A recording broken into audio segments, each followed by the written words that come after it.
We spent a lot of time at CNET talking about how the extra pixels of 4K resolution are really difficult to appreciate at normal screen sizes and viewing distances.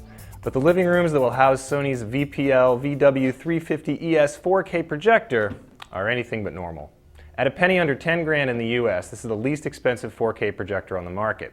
I'll get one thing out of the way first. Its picture with any source, as you'd expect from a display that costs this much, is spectacular.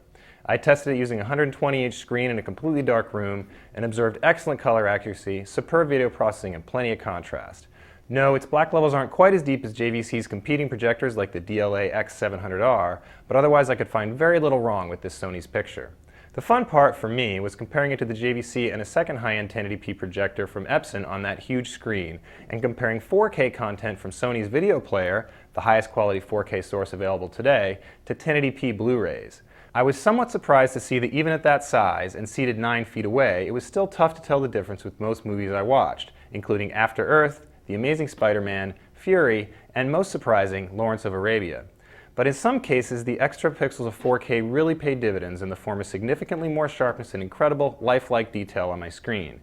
One was during the official 2014 FIFA World Cup film, where the game highlights, rendered in 4K at 60 frames per second, look simply more lifelike and realistic than any sports video I've ever seen. Another was a movie called No Good Deed, which visibly beat the Blu-ray with its details, particularly in close-ups of faces. Watching the 4K version was like removing a thin veil over my eyes. It's early days yet for 4K content, and I expect the best examples to continue to widen the gap with Blu-ray, as long as you sit close enough to a large enough screen. In the meantime, if you can afford it, the VPL-VW350ES finally provides a 4K difference worth seeing. I'm David Katzmeyer for CNET.